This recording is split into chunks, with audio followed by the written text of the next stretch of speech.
Il y a une tendance sur Twitter qui tire vers l'extrême lorsqu'il s'agit de manga en prenant en otage une catégorie qui est le shoujo. Alors, vous me direz, c'est large comme terme le shoujo, d'autant plus qu'il ne s'applique pas de la même manière éditoriale, que ce soit au Japon et en France. Sans parler de Twitter, mais on va y revenir tranquille.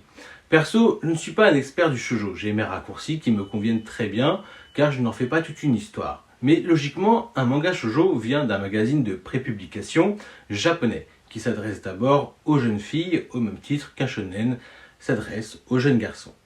Et pour moi, et j'ai peut-être tort, un josei s'adresse à un lectorat plus mature, à l'instar d'un seinen. Après ça, c'est au Japon. En France, c'est surtout devenu une catégorie pour cibler les lecteurs, donc potentiellement aider les acheteurs à se retrouver dans les librairies. On peut donner l'exemple de Mangetsu. Sullivan, le visage de la nouvelle maison d'édition, avait pris le parti de ne pas classer par genre ses mangas, mais pour son éditeur, je pense donc à sa hiérarchie, son chef, il était plus rassurant au niveau de l'exposition de les classifier, et certainement pour les libraires aussi. Alors que récemment, nos Graphics, eux, ont fait le choix inverse et peut-être plus moderne de ne pas créer de catégories par genre.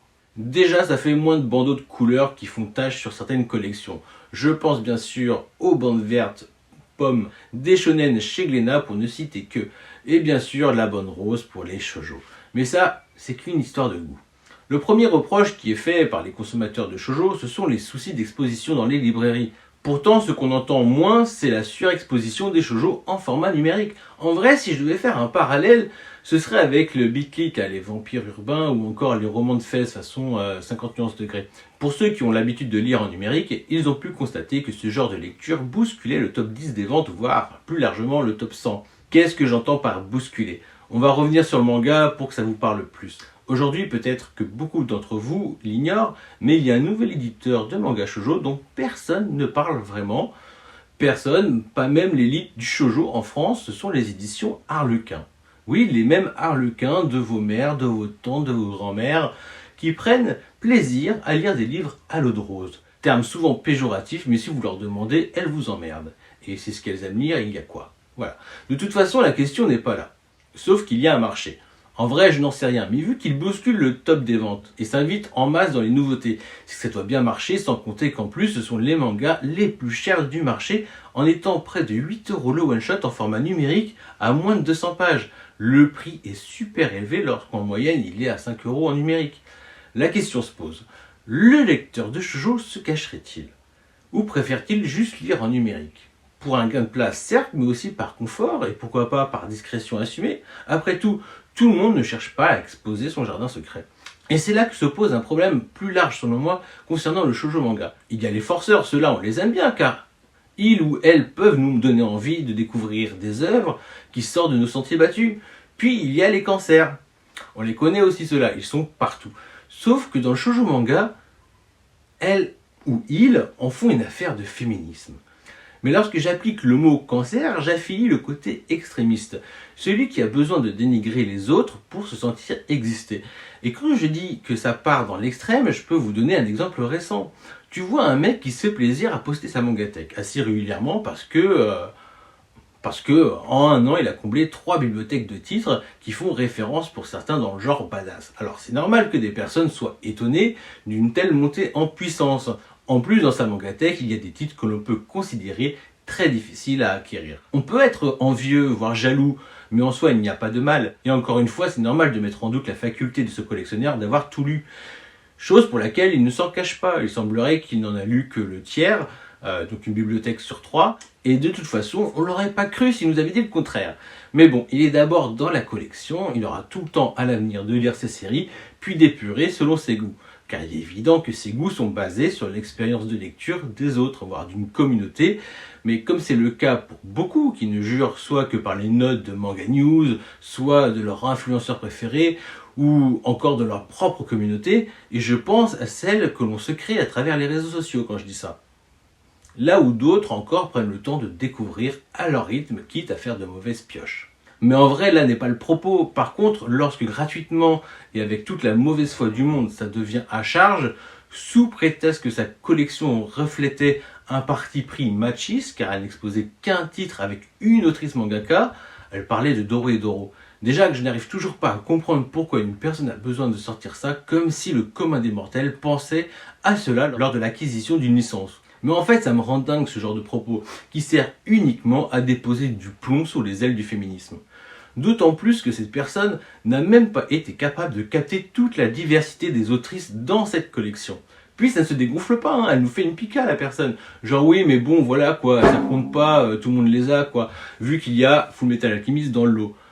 Mais elle n'a pas pris en compte l'autrice de Hikaru no Go et encore moins la mangaka de Beastars. Je sais même pas s'il y avait Maison Koku, mais bon voilà, pour dire ce qui commence à faire beaucoup, surtout que c'est du lourd.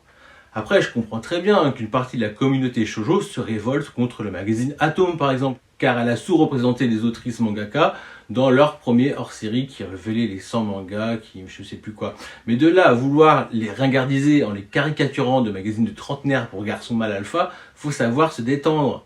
À un moment, il faudrait faire son propre magazine avant de faire chier celui des autres. Que ce soit Atom ou d'autres, n'ont pas la science infuse. Ils n'ont peut-être tout simplement pas les compétences pour parler shoujo. Et ils parlent de ce qu'ils connaissent et ils se servent de leurs contacts pour nous pondre de superbes interviews.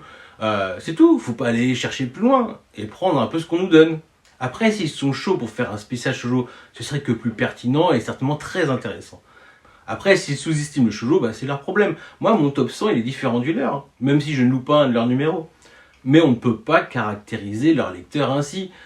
On fait vivre le manga en France du mieux qu'on peut depuis presque 30 ans. Avec des quarantenaires qui regardaient des shoujo à la télé avant votre naissance, qui lisaient des shoujo avant vous. Et il y en avait à l'appel. De toute façon, ce sont les mêmes qui cracheront aussi sur les nominations des prix d'Angoulême. Faites votre prix, faites votre magazine, ou vous allez finir par rassembler à des fâchés.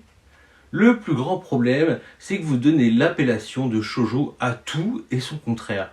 Non, le shoujo, ce n'est pas que des histoires à l'eau de rose. Vous, les hommes, vous utilisez le terme josei pour ne pas dire que vous lisez du shoujo. La femme, dans les mangas, est constamment victime d'une société patriarcale. De toute façon, dire que vous lisez Moto Hagio, c'est pour faire votre intéressant. Les femmes mangaka ne sont pas représentées dans vos mangathèques.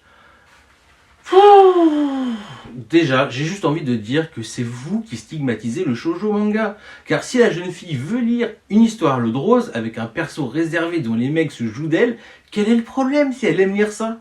Ses goûts changeront peut-être, mais en attendant, ça, c'est sa lecture.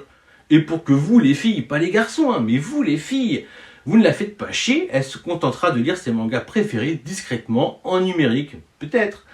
Si un mec n'est pas curieux, il n'a aucune envie de lire un shoujo, c'est quoi votre problème? De ce que j'ai compris, l'étalage des nouveautés shoujo dans les grands centres de distribution comme la Fnac, Cultura et autres peut être un problème parce que les mangas ne restent peut-être pas suffisamment longtemps dans le circuit des nouveautés. Et on ne parle pas des petites librairies, mais en tout objectif, est-ce un problème du genre? Est-ce que c'est parce que c'est un shoujo ou tout simplement qu'après la première semaine, cela se vend moins? Mais surtout que les nouveautés s'enchaînent et à la place, de nombreux titres vivent la même expérience, qu'ils soient des shonen ou pas. De mon point de vue, je pense que le problème est plus large. Et lorsque tu veux vraiment un titre, tu fais comme les campagnards qui n'ont pas de réseau de distribution près de chez eux et qui utilisent la vente en ligne. Merci Internet. À un moment, il faut aussi se responsabiliser. Les ventes physiques, dont en format papier, ne décollent pas. C'est que ça force pas assez. Il faut soutenir ces œuvres qui vous tiennent à cœur et en parler encore et encore, car cela vous passionne. À quoi cela sert-il de tirer sur les autres? Rentrer en mode shoujo forceur. Heureusement qu'il y a des femmes qui sont prêtes à nous offrir un contenu mettant en valeur des autrices et des mangas qui valent le détour. Récemment, je me suis carrément laissé influencer par l'une d'elles pour tester un shoujo d'aventure, alors que j'ai toujours vu ce titre mais qui ne m'a jamais intéressé. J'ai cassé la tirelire pour me procurer la quasi-intégralité de Basara. Il faut dire que la lecture de Don't Call It Misery, édité par Noévé Graphics, avait bien aidé aussi. Ce que je reproche de mon côté, et là-dessus je peux très bien comprendre la peine de certaines lectrices et lecteurs, c'est de ne plus proposer de réimpression de certains titres shoujo ou shosei, disponibles aujourd'hui uniquement en format numérique. Pour ma part, je suis très heureux de cette possibilité, mais c'est parce que je consomme beaucoup sur ce médium. Mais pour les autres, c'est plus compliqué. Et je pense à des titres comme Le Cœur de Thomas, Nodame Cantabile, King on the Slope. Mais en vrai, le problème est aussi récurrent avec les shonen et les seinen. On peut parler de Suicide Island, de Ingajima, Le Voyage de Ryu, Cyborg 009, Video Girl Eye. De nombreux titres ont une seconde vie sur ce médium qu'est le numérique, hélas aux dépens du format papier. Certaines maisons d'édition ne semblent pas avoir encore compris que le public manga a évolué, que grâce à son histoire en France, il est devenu bien plus mature et parfois même plus curieux. De toute façon, les plus grands succès manga se réalisent à partir du moment où les garçons et les filles sont clients. Ce n'est que lorsqu'ils regardent dans la même direction que les ventes pètent tout et battent des records. Ça se voit au Japon, mais aussi en France. On peut parler de Demon Slayer, mais de toute façon, c'est mathématique. C'est tout. Voilà. Alors, je suis bien conscient que comme ça, ma vidéo peut paraître à charge.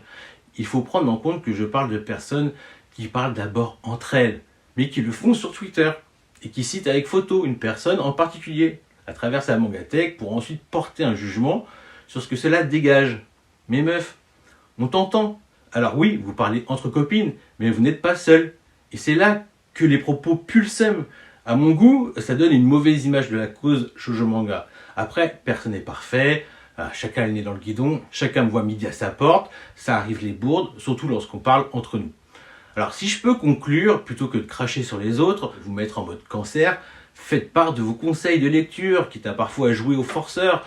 L'histoire a montré que ça fonctionnait aussi bien avec les maisons d'édition que de simples consommateurs de manga.